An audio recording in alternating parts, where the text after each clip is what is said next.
You are listening to the Real Faith Stories podcast, interviews with people who chose to boldly follow their faith. I'm your host, Brian Robinson. Now, let's meet our guest and hear their story.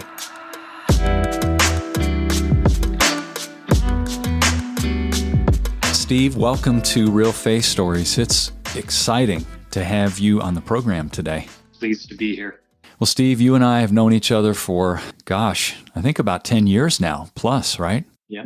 And I was amazed at the story you told me back when I first met you, related to an absolute epiphany you had while lying flat on your back in a hospital bed. You surveyed your life up to that point and made a wholehearted decision to make the greatest impact you could possibly make before leaving this earth. Before we go there, though, please share a little bit about your backstory. I am an Oklahoma City boy. My father, who passed away years ago, he would probably be about 104. He was born in Oklahoma City, so we go back a long way. My grandfather was an accountant, was in the first class of CPAs. He was CPA number 6 for the state of Oklahoma. We've been around a long time, and I grew up in the perfect Christian home. Parents were perfect examples. I was so fortunate to have a good start. That doesn't mean that I didn't get a little ornery every once in a while and need to find the way back a couple of times. Sure. But yeah, it was a real good start, and that served me well when things got tough a little later. Married 39 years. We had a couple of kids, just, the story that everyone kind of lives for. And we started a business that was a design and manufacturing company. We wanted to keep it small. We wanted to make sure and get to our kids' sporting events and rehearsals, recitals, whatever they needed. We were a real tight-knit family, and it worked. We built that business. We kind of always joked that design and manufacturing, the manufacturing was kind of a necessary evil to make money off what we enjoyed doing, and that was design. We always tried to design products where we didn't see any competition, design for niches and markets and make prototypes, and then take that product to that niche and sell it. And did that for about 22 years. What's an example of one of the products that you sold and designed? Well, we were real early in the knockdown furniture, way before there was an IKEA within a driving range. We would research German hardware, German knockdown hardware. And then my type of design, I would try and design furniture for kind of institutional furniture, commercial needs. We got into office coffee service, where they would need a cabinet to put the brewer on, vending industry. We were right on the crest of taking computers into stores, namely grocery stores that could track inventory, and they needed a very specific type of furniture to house all the label stock and printers. So yeah, we take very deliberate kind of lists of needs, those parameters and design, and then we design it in such a way that was almost a magic act. It went from a 2-dimensional thing to a 3-dimensional thing with like 8 screws with a penny as the tool to tighten the hardware. And it was always impressive to see it go together and real strong, lasted long. You guys were early IKEA. Yeah, we actually got a patent out of the deal in the late 80s and thought it was going to be a smooth road. We were on our way, but we definitely hit some entrepreneurial ups and downs, and then got more into mass production, designed photo frames. We were kind of at the lead for photo frames where they were directed specifically at a buyer. Typically, in the early days, a photo frame was 4 sticks molding. We started coming up with designs that were for grandparents and parents. We kind of helped kick that off, and now it's everywhere. You sustained an injury when you were 15 years old. What happened? The short story is I was not a very good skier at 15. I went down I thought a fairly short mogul run, and the person several hundred feet ahead had a fall. And my trying to avoid that person, skis came out from under me, and I remember being in the air for an uncomfortable amount of time, knowing that I was going to come down at some point. And the termination of that flight was a very quick, very hard jolt on the uphill side of another mogul. And it was that rapid stop that tore a ligament in my spine that held one of the largest discs in that spinal column.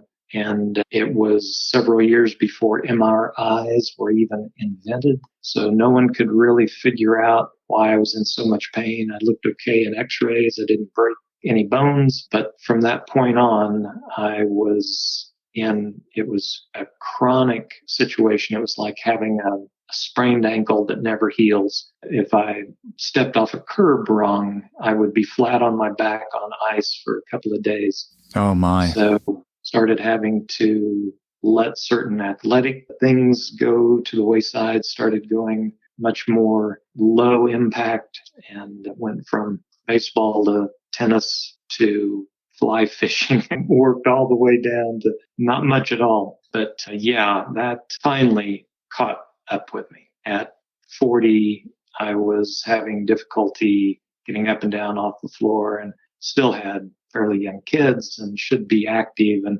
so we turned to trying to do something about that. Started going in, had MRIs done, and started researching the options of the actual device. And that got so interesting to me because of the design element. Started looking at different types of fusions. My wife used to tease me that I was shopping for back surgery hardware like most people shop for sports cars. Yeah, it's only because you're an engineer. Yeah, I really appreciated. And through a series of really cool miracles, I was now working for another company, and insurance didn't cover this procedure at the time. And they found out in open enrollment that if they changed insurance companies, the new one would. So I think there were about 125 people in the company changed their carrier just to get me covered. That's incredible. So then you had back surgery, and what happened? What happened after that landed you in the hospital about 6 weeks later? The original surgery appeared to go just phenomenally well. It is an anterior approach. They go through your abdomen to get to your spine without going through all the nerves. And so there was a significant approach to get back to where they needed to be. And I was sewn shut and everything looked fantastic. I was up and going with Jim Thorpe Rehab, up and down the halls the next day, and everyone had a real good feel for it. So I went home, and within the first 24 hours, everything started coming unraveled. Pain level continued to go up. They were trying to work me off the pain medication that I had actually been on for nearly 6 months before the surgery because I had gotten in such bad shape right before they operated. And it just didn't work. I couldn't function. Everything was showing signs of real serious complications. And it was the most intense 6 weeks I could have ever imagined. So after just weekly a string of doctor's appointments, trying to figure out if this was just normal inflammation and it's just pressing on nerves or what it was, 6 weeks later, I'd lost from a high of 190 pounds down to about 145. So I looked like I was in trouble. And the last doctor that saw me just said, "Well, we're going to send you straight back to the ER." So they took me through the emergency room, put me on a gurney, followed us up to the room of the same hospital that the surgery was performed at.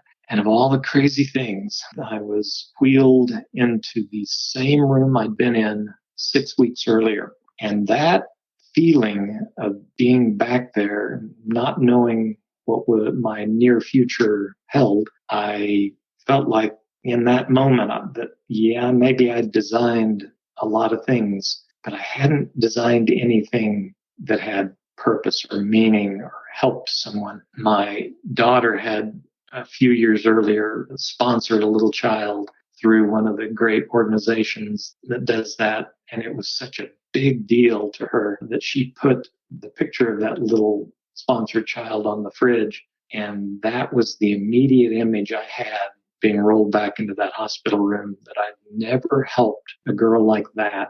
And that was unacceptable. I started thinking, man, if I'm rolled into the same room after 20 or 30 years, it might be too late at that point. You're having some, what has my life amounted to kind of thoughts, weren't you? Absolutely. Where did you land with those thoughts? What happened? Well, I had a lot of time on my hands, and the hospital room wouldn't let my wife stay there all day and all night. She had a job, and I would always put a brave face on, hey, I'm feeling better today. Get out of here. And in those quiet moments, you start thinking, I had someone come by the room and say, hey, I feel like everything's going to be okay. Hey, remember, everything works together for good. I believed that, but at the same time, I knew that that wasn't the entire verse. And that verse actually was the first real challenge to me. It's where I thought I could start as this physical journey of struggling started shifting into a spiritual journey. And it's a familiar verse to all of us. We know that all things work together for good to those who love God. I didn't have any problem with that. I love the Lord with all my heart. But then there's a comma, and the last part's, and to them who are called according to his purpose. That one is beyond my control. So I started trying to figure out how to be better prepared to receive that call. For his purpose. Yeah, to be ready to enter into something that was a part of his purpose. So it's like God's got a purpose in line, and he sees that. How do I get in those sights? And I started talking radical stuff. My wife came the next day, and it was, hey, we've got to put our faith into motion. Let's get out there, find a mission, something that we can do that will impact people. And my wife, she didn't try and comfort me and tone down that radical rhetoric. She showed up the next day with a copy of Irresistible Revolution and said, okay, baby, read this. And I could barely get through that book. I couldn't see the words through the tears that kept pooling in my eyes. Who wrote it? Shane Claiborne. Okay. Irresistible Revolution by Shea Claiborne. But that's what started me off, started taking stock of what I had to offer, that, the oil and the widow. She was in trouble. The prophet was there. She devalued the little bit of oil that she had left, and she thought she and her two sons were going to die. He said, well, you know what? Why don't you just go gather all the jars you can find and put them in your tent? And he blessed it, and he just told her to start pouring. And when one of the empty vessels is full, move it aside and keep going. And the next time you see the widow, she's come out, she needs more jars. Wow. Yeah. So if she could devalue that little bit of oil, maybe I was devaluing or undervaluing the design experience that I'd had for 22 years. So it was that moment, that prayer, that God, if you can use that, I am all in. I am giving you everything I've ever done and the potential of everything I might do in the future. If you can use it for your purpose, I'm a willing servant. There was no vestige of hesitation. This was, oh yeah, let's go. Yes, it was unfortunate that I had to go through what I did. Yeah. But that made it so palpable, so real. And the tears that I'm trying to hold back right now, remembering it, were flowing at the time. And everyone then coming in to see me was coming to see a different guy, someone who was very sure that God had this situation under control and that there was going to be something amazing, a miraculous conclusion to these events. And that ended up being very prophetic. People come in one day and they see Steve. They come in another day and they're seeing a completely different Steve. Yeah. What were a couple quick comments you could share with me that people gave you when they saw this difference? I just started having really cool ideas. It was the first time in my life I'd been able to sit in the lazy boy and binge watch modern marvels and how it's made. And I got to see all the cutting edge new things that I hadn't really been tied into working for myself, and really felt like I was getting an education or seeing new things that would be valuable to me moving forward. So everyone noticed that increase in drive, and which was good. They were very pleased that I wasn't just sinking away.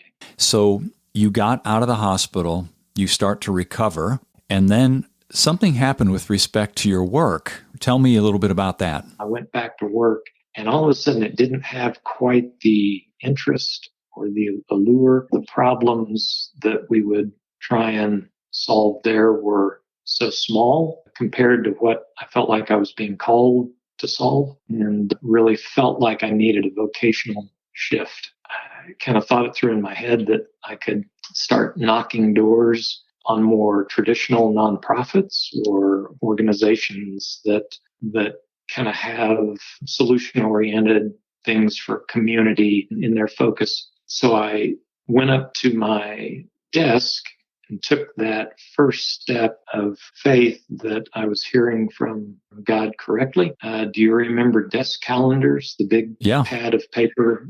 That's where I wrote all my notes for everything coming up that week and month. And I flipped about 3 pages, 3 months into the future, and looked at the day that fell right in the middle of that desk calendar. And that was Wednesday, June 18. This would still be, I believe, 2008 at this point. And I circled that day with a bright orange highlighter and didn't write anything in it because not everyone knew that I was planning to work myself out of that job. And the days and weeks went by, and the Friday before that last week, I got a call that the morning ramp up of all the equipment, we had diamond cutting saws and different types of heat producing equipment. And we had a recirculation pump that was the lifeblood of the entire facility. And the pump was not pulling water. It was not operational,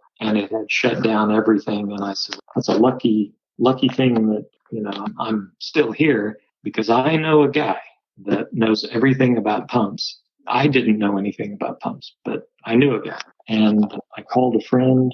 I don't think I had called him for months. We hadn't gotten together in probably decades. He was a best friend in high school and college roommate type guy, owned a big pump company. And when I called, it was mid-morning, a beautiful June day, Friday. He wasn't in his office. And the secretary said, do you want to leave a message? And I said, absolutely. I said, hey, I don't know if you know what's happened to me and what I've been through, but I would love to reconnect, maybe do lunch or something. So, hey, when you get this message, give me a call. I'd love to hear from you. I didn't hear from him that day. Saturday went by, Sunday went by. Monday morning hit. My phone rang very early. It was him, but the story behind it, he had come to a point, he had been given a pump specification list out of Willow Creek in Chicago. A church in Chicago. And because he was a pump distributor, they thought, oh my gosh, this guy can find anything. And he thought so too. Didn't lack for self-confidence kind of guy. So he starts looking for this pump that could fulfill this humanitarian need, and there was nothing on the market. And that Sunday, he got together with what was kind of going to be his starting board of directors, just informally, and said, we can't find what they're looking for, so I think we're just going to tell them we struck out. And this older gentleman, the wisest man I think I've ever met outside my father, said, wait a second, there's got to be another way. And the guy that owned the pump company said, well, we could design something from scratch. And everyone went, yeah, let's do that. And he just immediately said, that was the dumbest thing. There's no way we could, come up with something new. It's an old industry. Everything that's going to be tried has been tried. And then he said, but I do know one guy that designs products for a living. He said, I'll at least give him a shout out on Monday. Let me pause here and summarize. So your circulating pump that basically is the lifeblood to keep all the equipment cool dies at your work. You reach out to this gentleman that you've known but haven't talked to in years. And at the same time, unbeknownst to you, he has had a meeting with Willow Creek, and they're talking about a pump for humanitarian purposes to use in Africa to pump water out of the ground. And you have a message waiting for him. And he has already thought of you and didn't even know you had called previously with a totally separate issue, right? Exactly. What happened next? He had the blinking light on his phone that he had a message. So he took that message first, and it was me, and it freaked him out. So he called me and just went crazy and said, I've got a project. I need help. I think it's right up your alley. I think you've got the heart for it. I need to meet with you. And I think I was busy that day. He was out of town the next day. He said, Wednesday, let's not push it any further than Wednesday. I said, Wednesday works perfectly for me. So we hung up with a destination and a time agreed upon. I got the incredible honor of walking into my office, sitting down at my desk and writing the time, place, and the guy inside the box I had circled 3 months ago. So it didn't, being honest, I mean, if I had been really spiritually attuned right then, I probably would have come undone, but I didn't think it was that much out of the ordinary. 2 days later, we met at a Vietnamese restaurant, and he unveiled a list of maybe 10 parameters on what this organization in Chicago wanted to see. And some of them were more physical parameters, obviously, how deep they wanted to go. They didn't want it to go past 80 feet because they didn't want it expensive. They didn't want it overly engineered. They wanted about 5 gallons a minute flow rate. One of the big ones was they wanted a bill of material that took to build just the pump for under $50. And that one, no one that worked for my buddy thought that was possible. Now, this is, just to clarify, this is a hand pump, right, that you would dig a hole for? Yeah, mule pump. So they wouldn't have to go down with buckets and continue to contaminate the water every time they would handle the bucket and then put it back down in the drinking water. This would be a sealed borehole, but still a manual pump. So in the parameters, though, something that hit me, I like statistics. I like being able to bounce back and forth inside, someone that's thought this through already. But there was a couple of philosophical parameters that really got me going. The one that turned out to be the greatest because it had the longest life. It impacted multiple designs. This parameter limited me to only use material in the design that already existed in Africa, already existed in the regions that needed that pump. And the long goal was so that it could be manufactured there.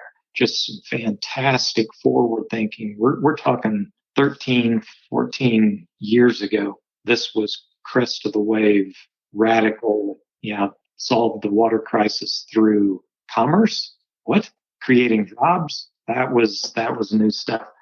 As a child, I wanted an Apollo 13 experience badly. I wanted something to be so important and needed to save the people with only what was in the lunar lander in the capsule. That experience. So wait a minute. Since you were a child, you dreamed of creating something significant. I'm talking world-changing. Yeah, absolutely. And then you have this conversation with God in the hospital bed. This transformation occurs with respect to your desires. And all of a sudden, here you are with an opportunity to do that. And I will stop and say, this guy finally looked across the table and said, are you interested in this? You can imagine the reaction to that. I said, well, as it happens, this is my last day at my job. I'll wake up tomorrow morning and start this project. And he went nuts, and he was like, "Wait! This isn't like a paying gig. We have no money." And I said, "That's okay. This is what I've been praying for, and I'm going to be all over it." So that conversation, Steve, happened on Wednesday, June 18th. Oh, 18th. Okay, that was your last day that you'd circled. Yep. Okay, got it. Middle of June. That's right. Yeah. And of all the crazy things, I went back to the shop after that lunch, and the coolest guy, one of the customers, born again Christian, was placing an order at the counter and saw me come in and just said, "Whoa, where did you go for lunch?" And I said, "I think I just witnessed a miracle." And he reminds me of that every time I see him, that he was the first guy that witnessed that fire in me. What did he see that made him say that, Steve? I may have been walking on 2 inches of air. I'm not sure. The position I was in was very heavy. I got all the customer complaints and had to figure out. So it was just oppressive. And I was ready to be out from under that and to be able to walk into exactly what I was praying for.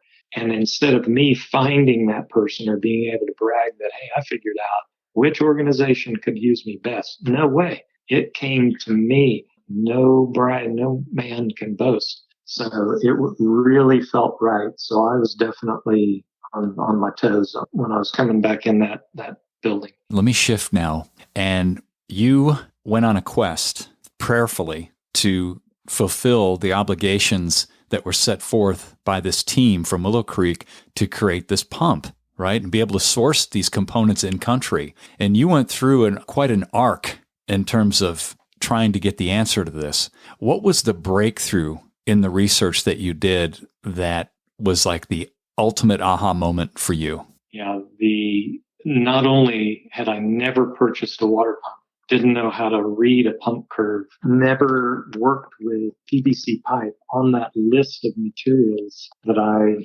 asked for and received. So I kind of knew what they already had. PVC was top of the list. So I went to Lowe's and would stand in the PVC aisle for hours at a time, literally looking at every single fitting, pipe size. I had my calipers and my notebook. I look at things that were in the PEX line that was brand new back then. And sorry, I'm just imagining the security people reviewing footage going, this guy is standing for, what is he? Is he casing the place? He's going to steal PVC. Brian, it was real time. I would stay there until I was convinced every security camera was looking at me.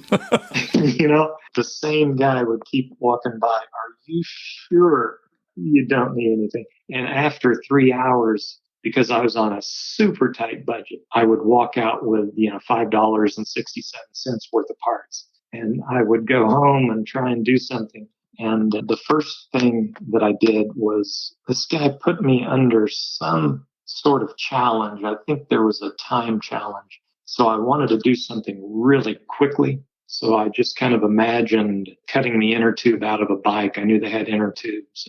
Getting a cross-fitting, a 1-inch cross-fitting of PVC and putting it on a 1-inch PVC pipe, and then cutting a slot in the top of that, securing the ends so that the water would flow by that piece of bicycle tubing and then catch like a parachute, and possibly it would keep going up the 5-foot 1-inch pipe. And so I filled the washing machine with water. It was warm outside. I'm still not just 100% healthy, and cut all those pieces, cut the back tire off my mountain bike like I was ever going to ride that again, and went in and for the first time heard the beautiful sound of dunk, dunk, dunk of water coming up the tube. And when it started coming out the top of the pipe, I couldn't stop. I had raised water for the first time within 2 hours of the first day. And so I texted this guy and said, been working on project for 2 hours, raising water with just PVC pipe and bicycle inner tubes, and hit send. Waited. It's my old BlackBerry. And then bzz, bzz, bzz, and it just read, "You stud!"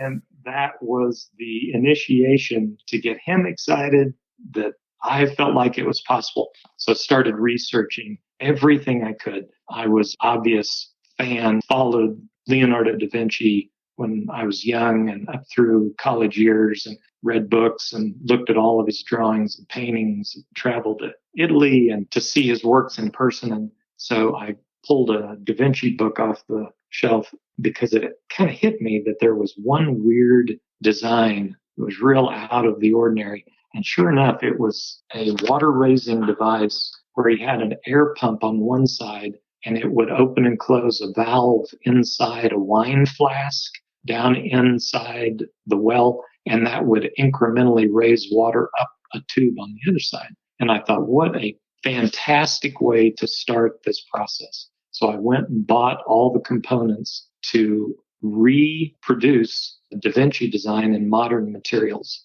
and it worked. Wow. It didn't work for the application we were looking for, but it was a great way to start, and it started the ball rolling, and it started me looking backwards in time to the oldest water-raising devices that had been recorded. That was the inspiration I needed. I kept making different prototypes, finally had about 6 or 7 of them. And the individual from Chicago that really headed this project flew down to Oklahoma City and got to take them out of the truck one at a time. It was kind of a process of coming up through the centuries and millennia of how people raised water. And he reluctantly chose kind of the more complex, the last one I was working on. But I wasn't real pleased with it. And after he left, my buddy swung around and wanted to give me a high five. And I said, whoa, no, we're not done with this. We haven't checked off every box. And he was just, that you make me so mad. This is it. He chose it. And I said, no, it's not good enough. And that weekend, the flash in the pan that every design type person lives for, where unrelated things come together in a unique way. It was actually a conversation with my wife, because it was the first day that I didn't just bounce out of bed at like 5 a.m. I was really trying to figure out what was the problem with each of the previous 6 designs. And it was always trying to get around the inside dimension of PVC that always changes from schedule to schedule and manufacturer to manufacturer. And she asked me, what was it about PVC that never changed? Engaging question. I said, well, it's the outside of the pipe because it's extruded through a die. And then it hit me because of the prototypes I've been working with, that the only other thing in a PVC system that never changes is the inside of the coupling that's designed to glue on the outside of that pipe.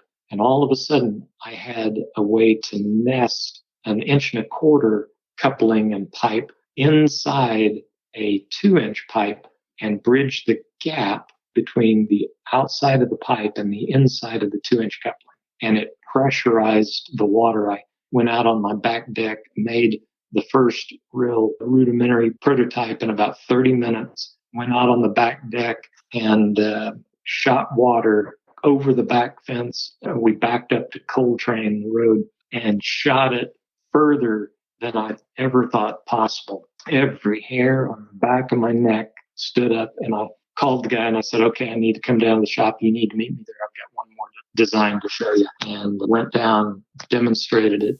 He just went nuts. And knowing the most about water pumps handicapped him from figuring out how this pump worked. It was so counterintuitive, and he wanted to quickly patent it so someone else wouldn't steal it, even though we were going to make it open source and give it away. So I was trying to quickly look up where it, maybe existed previously in time. And I was looking through that 150-year-old book. And now that I was looking for that design, I knew what I was looking for this time. There's 600 pages in the book. I flipped through and saw what I had just reinvented. And the original patent for the design was from England in 1675. So 1675 to 2008, 333 years later, that design checked off every requirement that was needed in Africa then. Wow. Yeah, it was really a cool journey. Mind-blowing. And then you went to Zambia in East Africa and proved this design worked, and it touched literally thousands of people, didn't it? It did. I think at last count, we were over 4,000 installations. It was the springboard for a water charity here in Oklahoma City to take off. Mm-hmm.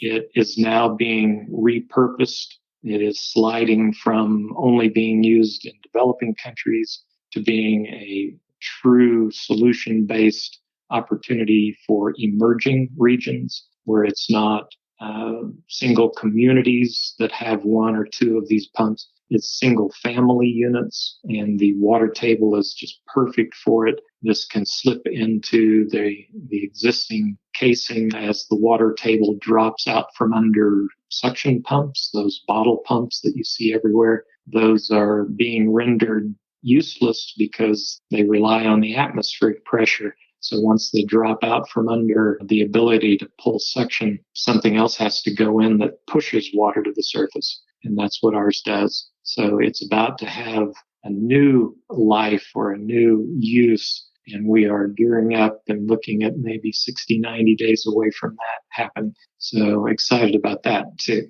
Wow. I'm just thinking about this journey, and it started with a passion at 9 years old to make a huge impact. And then the reinvigoration of that through the very challenging experience with your surgery. But here you are, and you're impacting the world. It's amazing. I have to ask, Steve, in this journey, you've no doubt someone's listening to this and they're saying, oh my word, I would love to make an impact like that. What kind of advice would you give somebody who's thinking that, or is thinking, I'm so far away from that space, but I'd sure like to get there? What would you say to them, Steve? There were a lot of biblical characters in that same position. Didn't think there was any way, didn't think the Lord could multiply and provide and show a way through. The amazing thing, I've talked with a lot of people since this is maybe 13 or 14 years since being in the humanitarian type design world. And there are always people that don't feel qualified. I have talked to, and there were engineers in the group, people accustomed to irrigation and pumps and everything. I actually had one young man say, well, I'm the outcast in this group.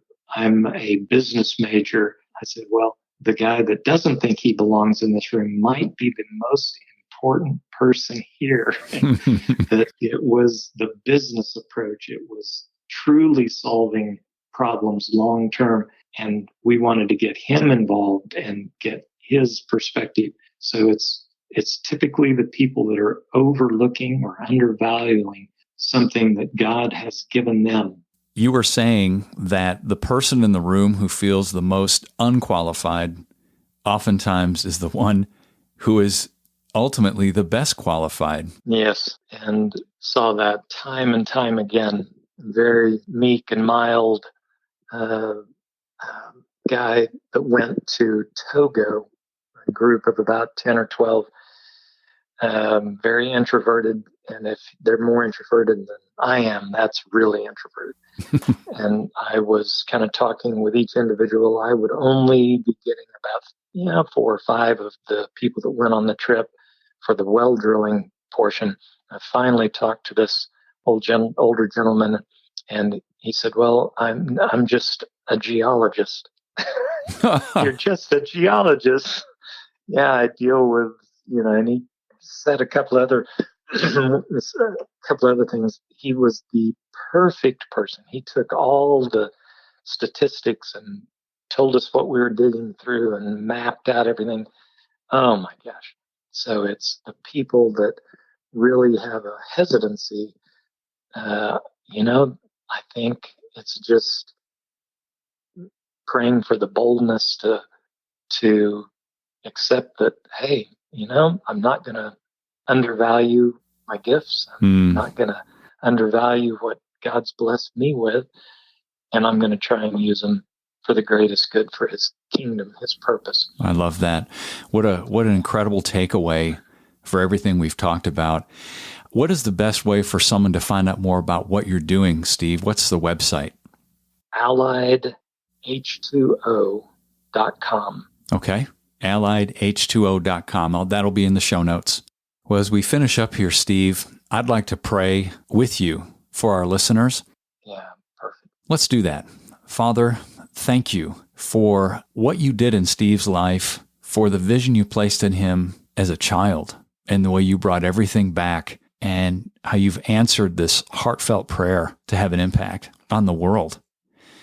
And Steve and I pray for everyone listening to this that is saying, Lord, I would love to have that kind of impact. I would love to make a difference in this world. And Steve and I ask and agree together that you will bring to mind those things that will open up the hearts of everybody listening to see what you've placed in their hands, regardless of how small they may think it is. And we ask you to use it and to bring you great glory through it. In Jesus' name, amen. Amen. Thank you, Steve, for being on the program. What an awesome story.